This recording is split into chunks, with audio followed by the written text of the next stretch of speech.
Hi, let's go over how to compare the various compensation packages for local government jobs in the state of Utah. Go ahead and hit the job title menu and then select local government jobs.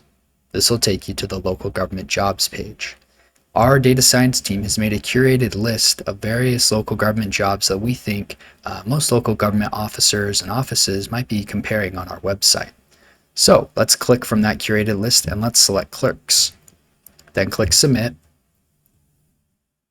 Now we get some statistics about this group. We had 846 employees that we picked up as clerks.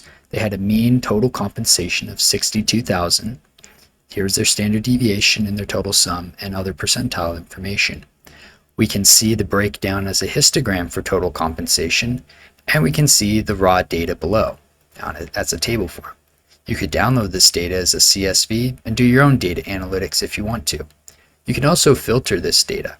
For instance, you could filter to specific kind of clerks, such as clerk auditors, or you can filter to specific employees and see how they stack up to the state as a whole.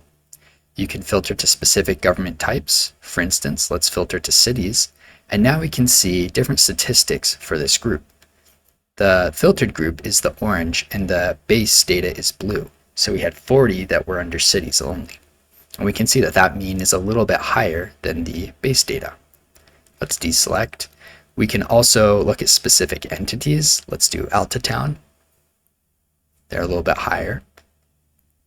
We can also filter to specific years. For instance, you might just want the most recent fiscal year. In this case, let's do 2023. You can see once again a little bit higher than the base year.